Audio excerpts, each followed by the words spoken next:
Okay, magandang araw po sa ating lahat at panibagong vlog, panibagong updates na naman ang gagawin natin ngayon. At heto na po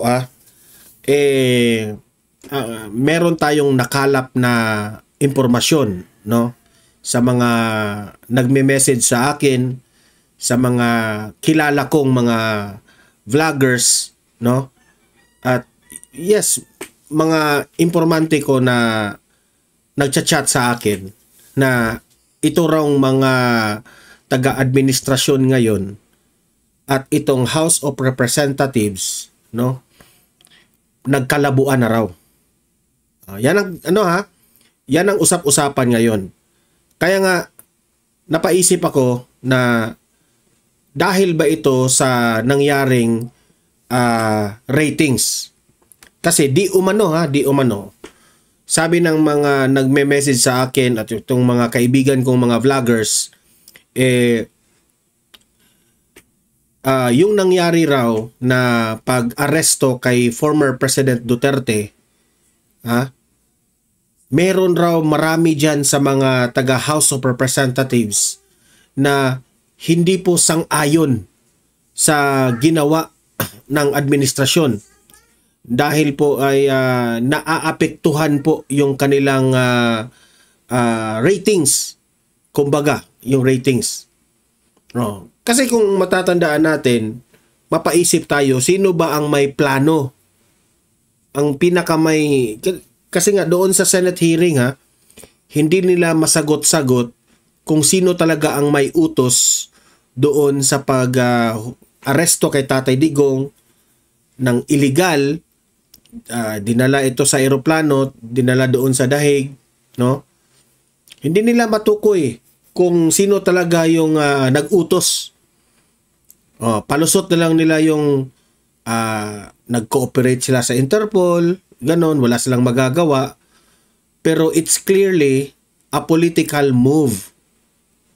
At dahil doon, buong akala ng mga nasa House of Representatives ay magiging maganda po ang resulta doon. Ngunit iba ang nagiging epekto. Alam naman natin, nung nangyari yon, lumabas yung mga nananahimik na mga taong bayan. Nagpalabas ng kanilang saloobin na sila po ay galit na galit sa nangyari kay Tatay Digong. At ito po ay nakakaapekto sa kanilang mga ratings.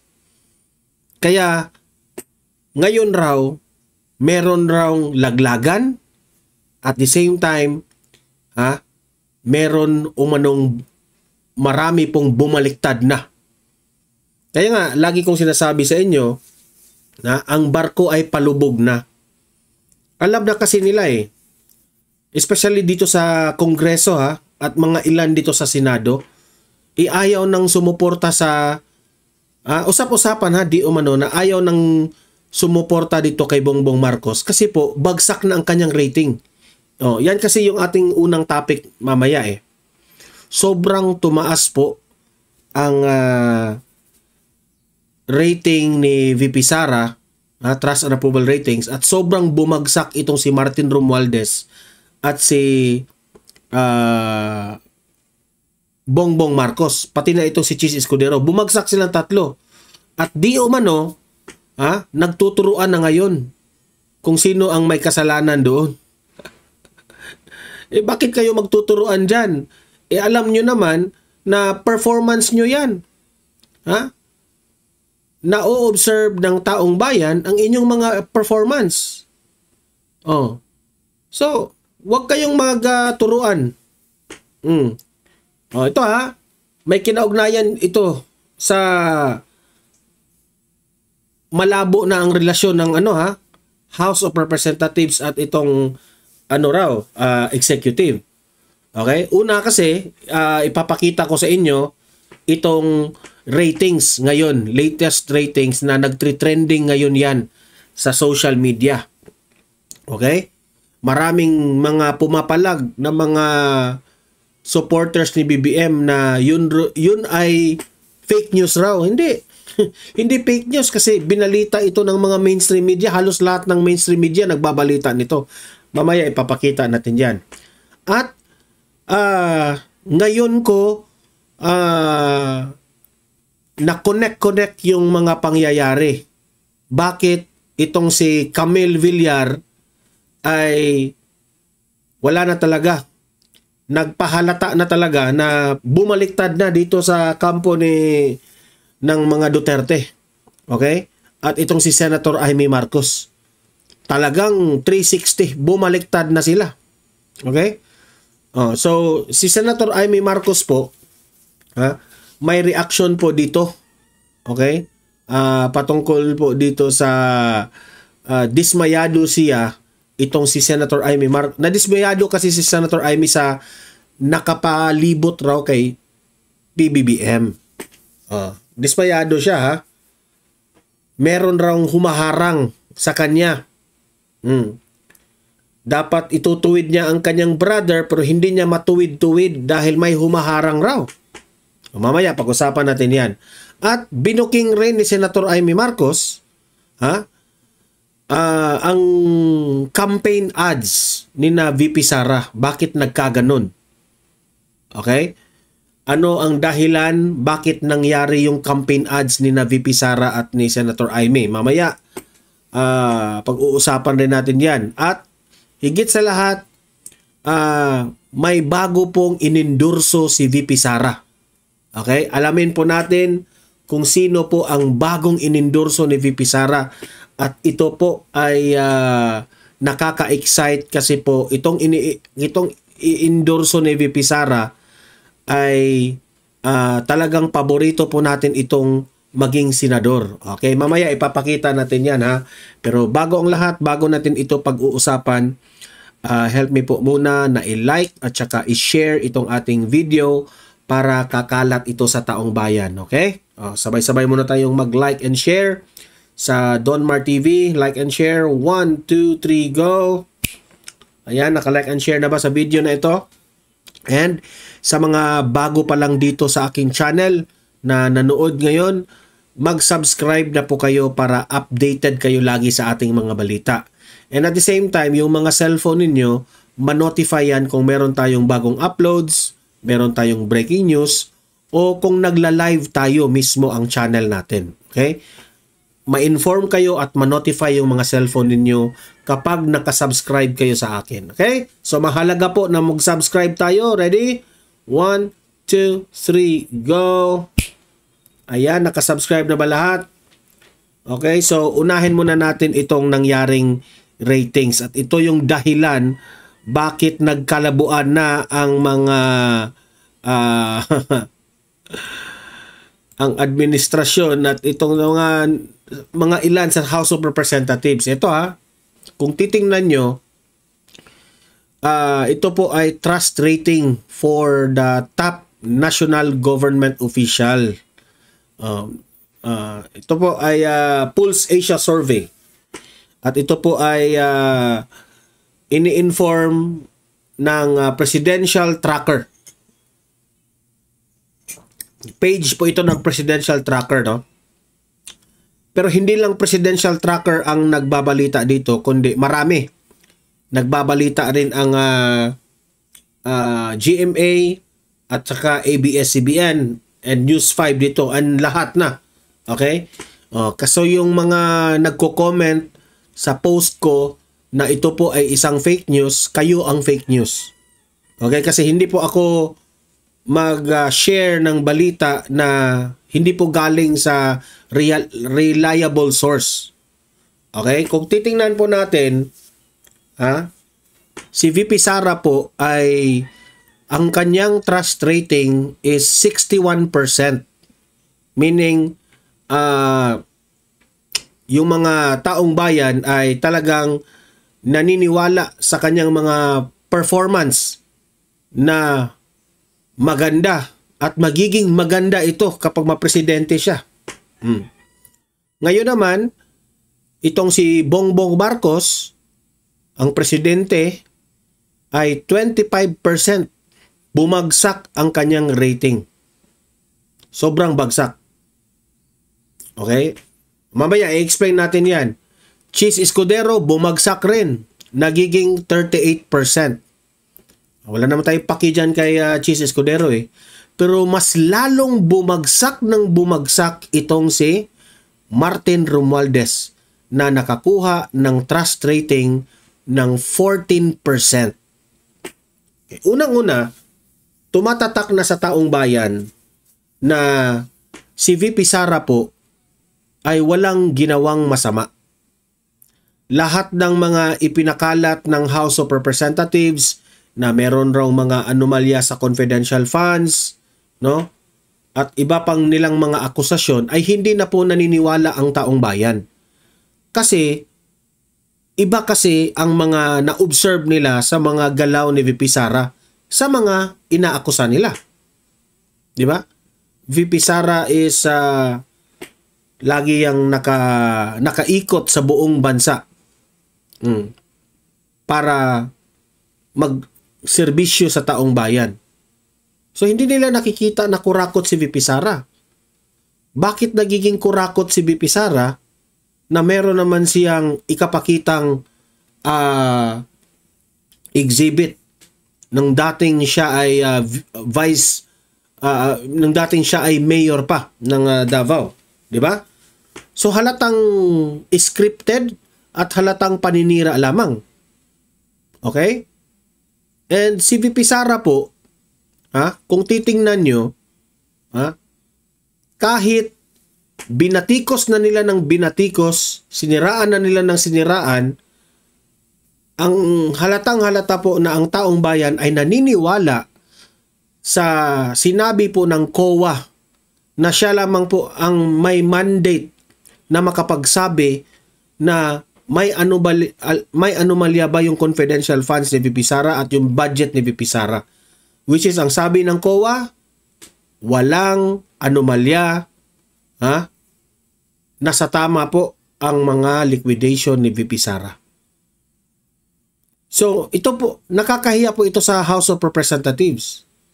Okay? Sila pa yung nag-i-investigate sa COA na instead, yung COA ang mag-investigate sa mga departamento at sa mga ahensya. Di ba? Nakakatawa nga eh. Ibig sabihin, tinitake over nila ang trabaho ng COA kasi pinturahan nila ng maitim na para masira itong si VP Sara. Pero hindi na naniniwala ang taong bayan. Tingnan nyo, 61% na. Si Bongbong Marcos, bakit itong si Bongbong Marcos bumagsak ng bumagsak? Unang-una, the first reason is itong attack dog niyang si Atty. Claire Castro. Yun ang sarili kong analysis. Nung dumating po si Atty. Claire Castro, unti-unting bumababa po ang trust rating ni Bongbong Marcos. Kasi wala nang ginawa itong si Ate Claire Castro kundi manira ng manira at banata ng banatan itong mga Duterte. Wala na siyang nakikitang tama sa mga Duterte. Kaya hindi na siya pinapaniwalaan eh. Nagiging obviously bias na siya sa kanyang mga press briefing. At pangalawa dito, bakit sobrang pagbagsak ni Bongbong Marcos ay yung nangyari kay former President Duterte. Ayaw man nilang aminin yan, pero that's the real truth.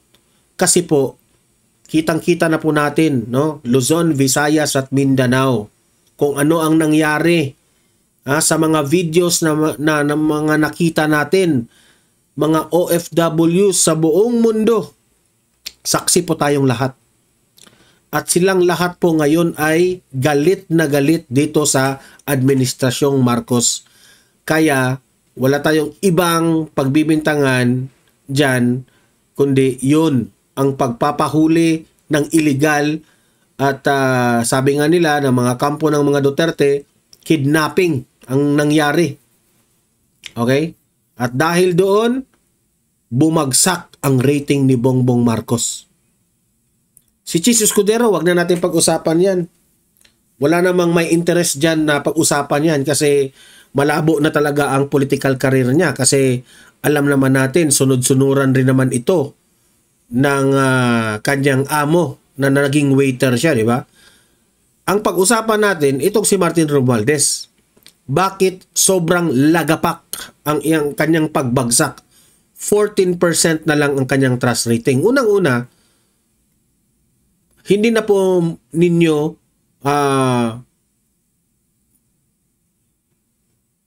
maipasok sa bulsa ang taong bayan. Alam na po ng taong bayan kung ano ang purpose ninyo dyan sa mga ayuda-ayuda na yan. Alam na po ng taong bayan kung paano kayo maglaro dyan sa mga hearing ninyo. O kung paano kayo manira ng kapwa.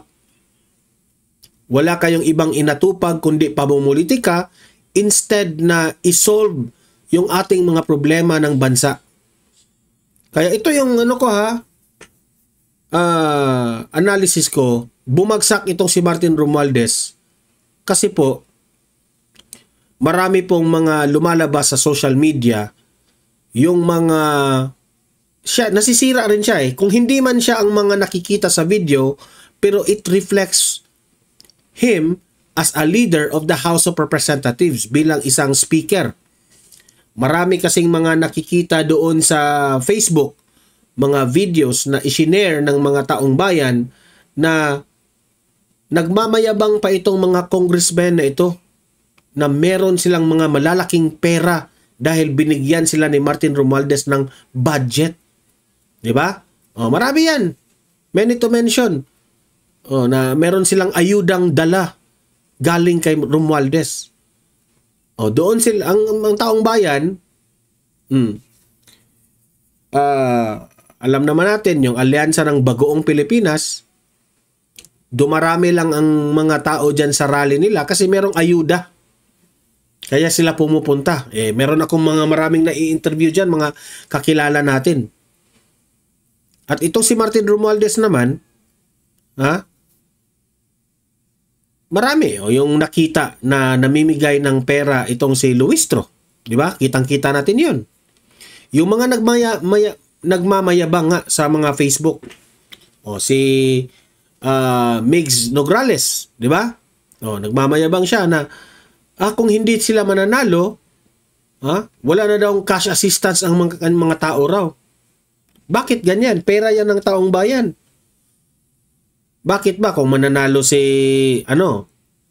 kung mananalo ang mga Duterte dyan sa Davao, wala nang cash assistance? Dahil iba yung nanalo, di ba? Hindi nyo pwedeng kontrolin ang pera ng taong bayan. Kung sino man ang manalo sa inyo, dapat yung pera na yan, kung para yan sa cash assistance, ibigay yan sa taong bayan, cash assistance. Hindi ibig sabihin na hindi mananalo ang Nograles, wala ng cash assistance. So dito po, ito lang yung mga halimbawa kung bakit nasisira ang pangalan ni Martin Romualdez. Sobrang bumagsak. Yan ang pinagbabasihan ko dito sa mga ratings na ito. Okay? So, ayan. Nagresulta na. Mismo na ang taong bayan ang nagsasabi, nagsalita patungkol po dito. Okay? So, palakpakan po and congratulations Inday Sara Duterte, di ba? Thank you. Palakpakan. So, ngayon, punta tayo dito sa itong si Senator Amy Marcos na ano ba ang dahilan kung bakit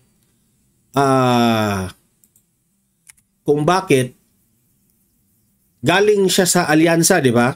Sumabay siya doon for how many rallies. But at the end of the day, hindi na siya nagpapakita, hindi na siya sinali ni Bongbong Marcos.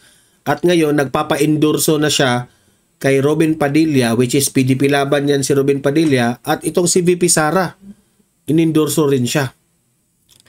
So, pakinggan natin itong interview ni Senator Amy Marcos, na dismayado siya sa mga nakapalibot po kay BBM. Okay? Ito. Pakinggan natin. Pasok. Banat kasi yan dun sa Marcos administration yung poll ads nyo.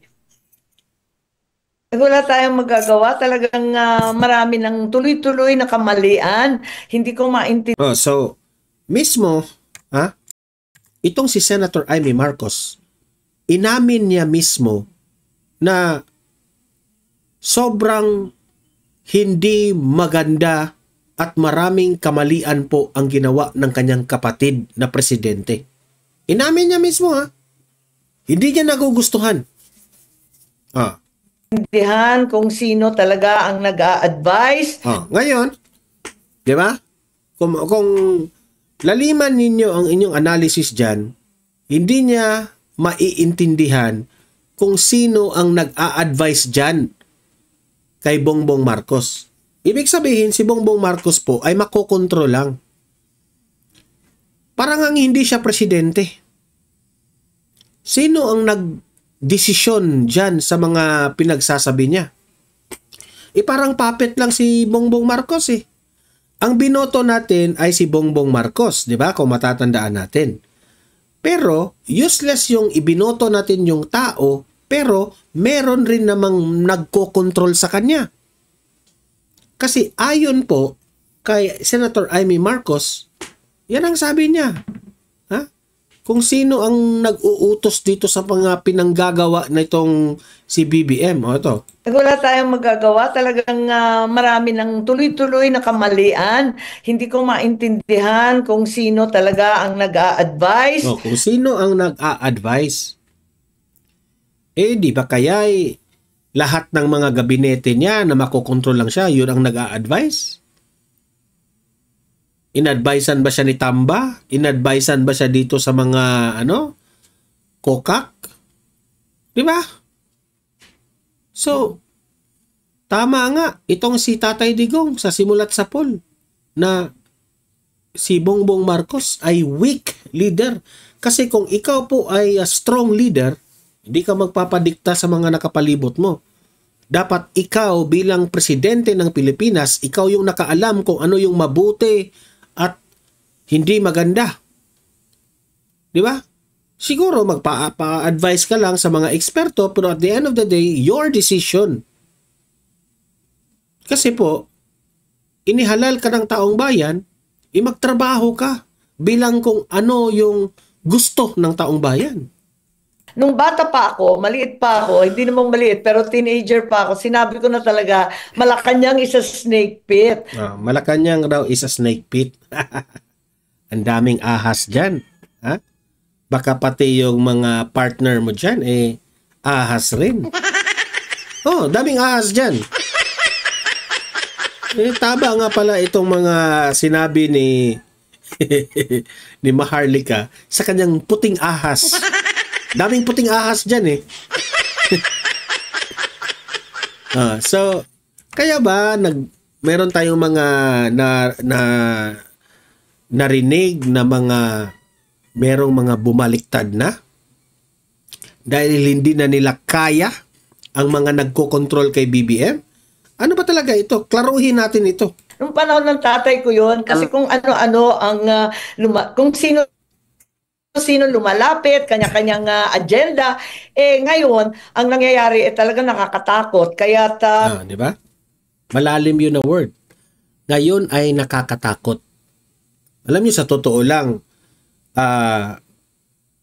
yung mga nag-uutos kayong mga nag-uutos kay Bongbong Marcos ngayon, kayong mga nag-a-advise ni Bongbong Marcos ngayon, nasa mabuti kayong kalagayan Kasi kung yung advice ninyo ay pumalpak, walang ibang ibiblame niyan kundi ang presidente ng Pilipinas.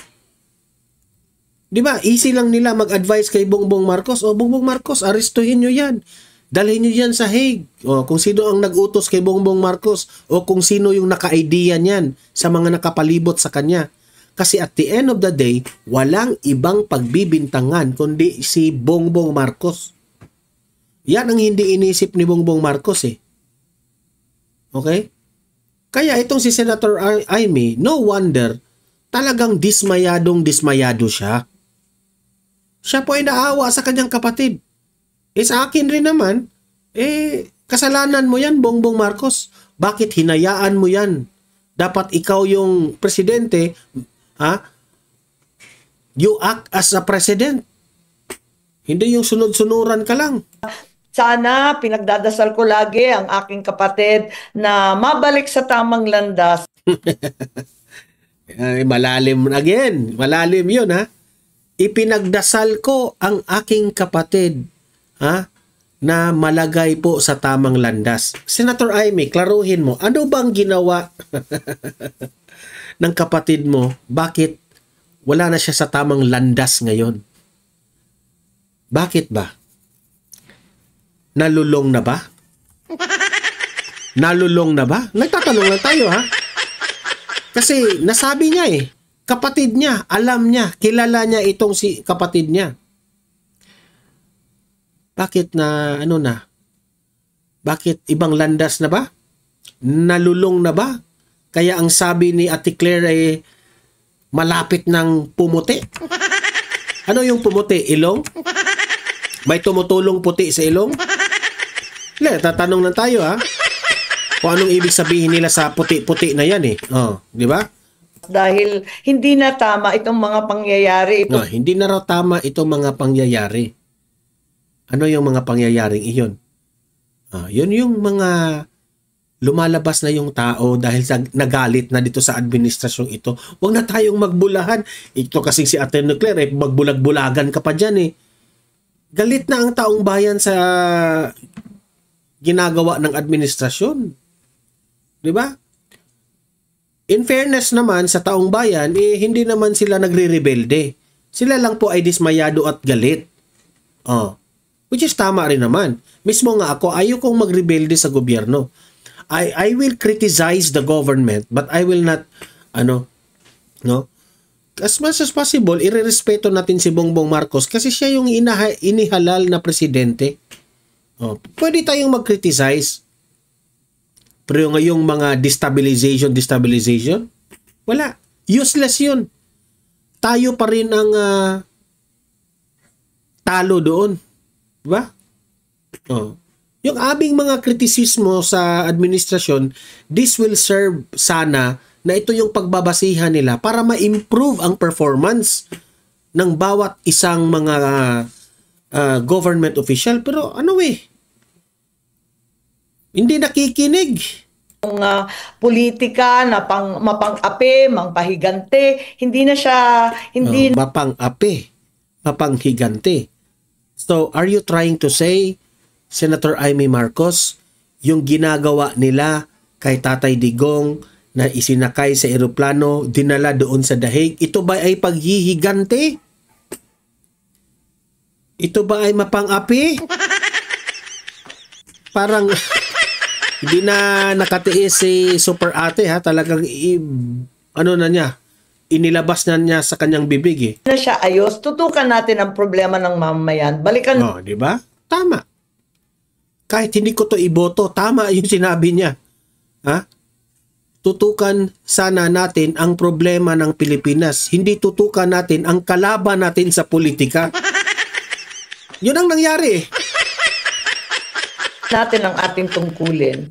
Ma'am, hindi ba kayo nag-try na tawagan siya para sabihin?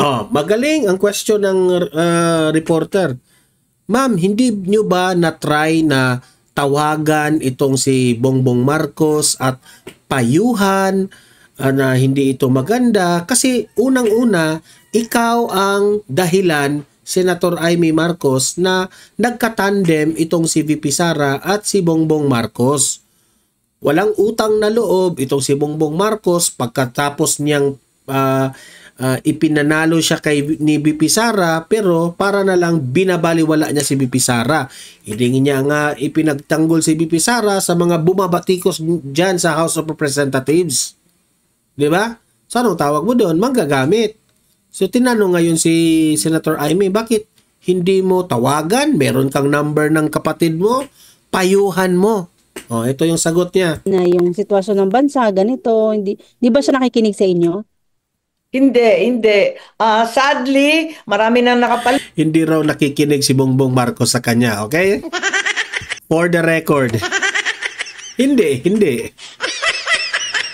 Klaro-klaro yun ha. Hindi. So, anong reason dito? Paligid at hinaharang talaga ang pag-uusap-usap namin. So meron palang mga nakapaligid kay Bongbong Marcos na iniharang ang conversation ni Senator Aimee at ang presidente. Sino ang nagharang? Di ba kaya si Kokak ang nagharang dyan?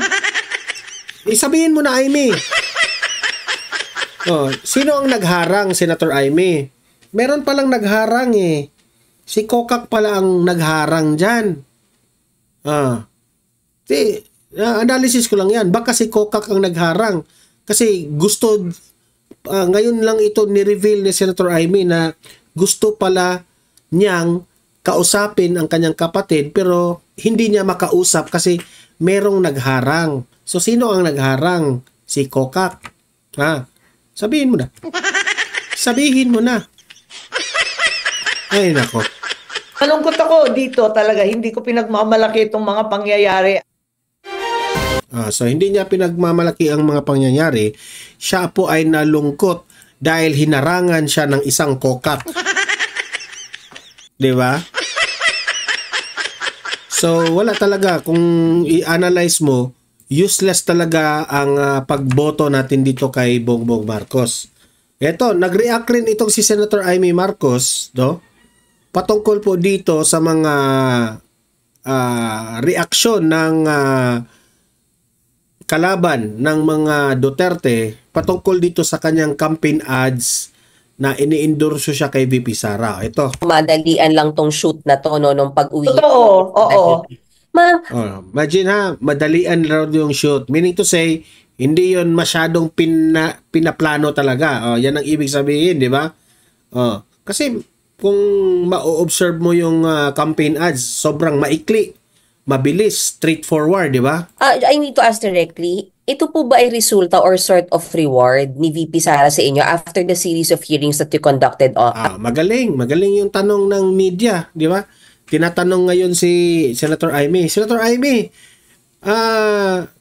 ito ba ay kabayaran sa ginawa mong hearing na tinulungan mo yung kampo ng mga DDS na mabuking itong pag-illegal na pag-aresto kay Tatay Digong? Kaya ka ngayon na bumawi itong si VP Sara. Bumawi si VP Sara by endorsing you. Yan ang tanong ng reporter Ini-emphasize ko lang About the ICC arrest of his father. Reward ba ito o paano ba? Ay, hindi ko naisip yun. Hindi rin niya naisip. Talagang nag-uusap na kami noon pa. Sabi niya, tsaka na akong mga ngampanya. Ayoko nang umikot nitong election. Actually, sa totoo lang, hindi pa presidente si Tatay Digong. Ito si Senator Aimee. Nakasuporta na talaga ito sa mga Duterte. Yan ang tandaan natin so, kung ano man ang value, ang quality sa kanilang friendship ni VP Sara, sila lang ang makapagsabi nun, hindi tayo makahusga. Kasi kahit binatikos na ng binatikos ni Tatay Digong itong si tatay niya, ay itong kapatid niya, hindi naman nagpapakita ng nagtatampo itong si Senator Aimee kay Tatay Digong. Siguro alam niya na ang mga pinagsasabi ni Tatay Digong ay totoo. Nung sinabi ni Tatay Digong na si Marcos Jr. bangag yan. Bakit hindi nagtatampo si Senator Aimee? Yan ang malaking tanong. Yung analysis ko diyan, baka walang magawa si Senator Aimee kasi totoo naman siguro. Hindi lang na analysis ko lang ito. Mga possibilities lang tong sitwasyon ko para sasabihin ni Senator Aimee, oo nga bakit ako magagalit totoo naman. Baka ganun Hindi ko sinabing ganun talagang nangyari pero analysis lang ba? Bakit kasi nagtataka ako bakit hindi siya nagalit kay Duterte, di ba? At bakit hindi siya nagalit kay VP Sara nung minura si PBBM at gusto pang gurgurin ni VP Sara, di ba? Pero hindi siya nagalit. friendship pa rin silang dalawa. Di ba? na to. Pero So meaning to say, malalim siguro ang kanilang friendship. Alam siguro niya, yung mga pinagsasabi ni VP Sara, that is out of anger. Baka, pwede yan. Pwedeng ganun ang feelings ni Senator Amy. yun nga, nung pabalik niya sa Hague, inutusan yata sila ni Senator Robin, ni Presidente Duterte na mga kampanya at tulungan ng mga kasangga. Yun ang nangyari. So palagay ko, marami namang nagpapasalamat. Ako, higit sa lahat, walang mapaglagyan ng saya, pasasalamat at karangalan sa aking puso. Simulat sa poll, kaming dalawa naman talaga magkaibigan. At kahit papano, aminado ako na naipahamak ko siya dahil hindi ko naman alam na So meaning to say, pinag-usapan nilang dalawa ito. Itong buong pangyayari sa away ni Bongbong Marcos at ni VP Sara, pinag-usapan nilang dalawa. Siyempre, si VP Sara siguro, nagkape-kape siguro sila o nagdi-dinner, ang tawag doon, hirap magtagalog eh. Nagprangka si VP Sara sa kanya na I don't like your brother at your cousin at yung kokak nyo. Di ba? Pero nagprangkahan na yan sila eh. Itong si Senator Amy rin naman, prangka rin naman ito, di ba? So sa tingin ko naman, mas lumalim ang kanilang friendship dahil siguro dyan. Okay? Nangyayari ang ganito. Kilala niya ako, kilala ko rin siya, kilala namin ang isa't isa, hindi nagbabago ang pagtanaw ko ng utang na loob at paghanga sa pananatili niyang may tiwala sa akin. Kaya eto, andito kami, hindi niya ako binigo at hindi ko rin siya bibiguin. Ibig sabihin, hindi niya ako binigo. Meaning to say, meron sigurong kasunduan na silang dalawa noon pa na i-endorso mo ako. Baka gano'n, no? At dahil kay VP Sara na inendorso niya itong si Senator Amy, sabi rin ni Senator Amy, hindi ko rin siya bibiguin. Tingnan lang natin. Kasi ako lang naman, wala akong problema eh. Wala akong problema kung makapasok itong si Senator Amy sa Senado. Basta makapasok lang itong Duterte natin. Okay? Kung makapasok itong Duterte natin, itong PDP, tapos makapasok rin si Senator Amy, wala akong problema. Hindi naman tayo siguro mabubudol dyan eh. Di ba? Hindi naman siguro presidente ang inendorso ni VP Sara dito kay Senator Amy. Okay? So, yun po at least, sa tingin ko naman, nagprangkahanay itong si VP Sara at si Senator Amy. Okay? At heto, magandang balita. May bagong inendorso itong si Vice President Inday Sara Duterte. Ang paborito nating magiging senador galing sa PDP, no? Na ito yung isa rin sa mga paborito kong manalo sa PDP. Walang iba kung hindi si Marcoleta. Ako si Sara Duterte. Iisa lang ang Rodante Marcoleta sa Senado. Tama talaga. Isa lang talaga ang Rodante Marcoleta. Alam nyo ba kung bakit? Si Rodante Marcoleta lang po ang may prinsipyo. Si Rodante Marcoleta lang ang matapang dyan sa House of Representatives na nagsasalita sa mga kamalian dyan sa Kamara. Hindi natitinag, hindi natatakot. Tama. Yung description mo, VP Sara, na hindi natatakot, si Marcoleta yan. Kahit kontra niya lahat ang mga kongreso dyan, hindi natatakot yan. Kung ano yung tama sa kanya, yun ang prinsipyo niya.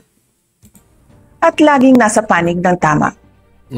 Noong pinupuna at tinatakot. Kaya nga noon una pa ito Noong panahon pa ito sa administrasyon ni former President Duterte, hangang-hanga na talaga ako dito kay Marcoleta. Kasi si Marcoleta, ang pagbabasihan niya, ang katotohanan. Bumabase lang yan sa mga kumbaga batas natin. Ang tanggapan ng pangalawang Pangulo, siya ang tumindig at dumepensa, hindi alintana ang pambabati. Ayan, no? Kung matatandaan nyo yan, tumayo si Marcoleta.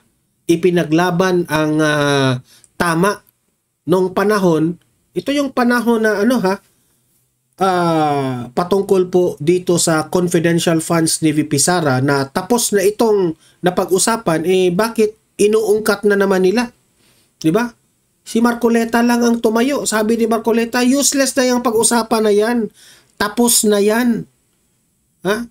Pero yung iba, nagpaka-epal pa rin dahil sa utos ng kanilang tambaluslos. Dahil takot sila mawalan ng budget. Si Marcoleta hindi takot eh. Kung ano ang mangyari, mangyari. Kung ito ang tama, talaga ito'y tama. Dahil para kay Marcoleta, ang tama ay pinaglalaban kahit mag-isa ka lamang. Correct. Marcoleta, may prinsipyo, may integridad, may paninindigan. Kaya ngayon darating na... Alam niyo ito, real talk ha, real talk. Tama lahat ang description ni VP Sara kay Marcoleta dyan.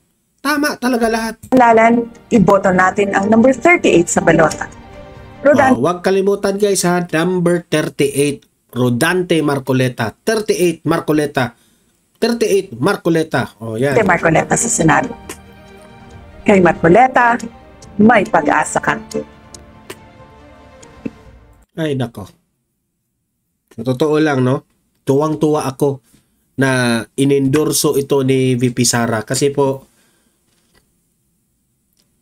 kapag no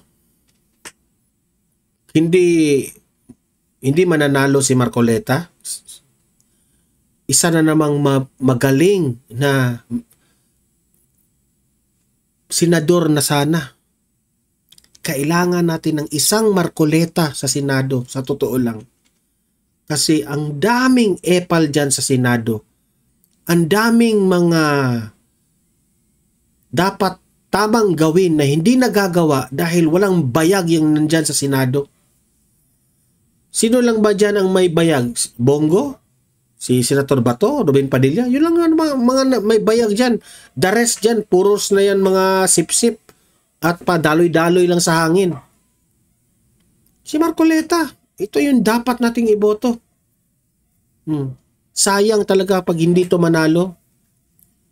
Kaya kayong taong bayan ha, huwag niyong sayangin itong taong to. Matalino, may integrity, may paninindigan, matapang. Nasa kanya na lahat. Sa totoo lang. Okay? And don't also forget, Senator Bongo, JV Hinlo, Jimmy Bondok, ating kaibigan natin, Lambino, iboto nyo rin yan.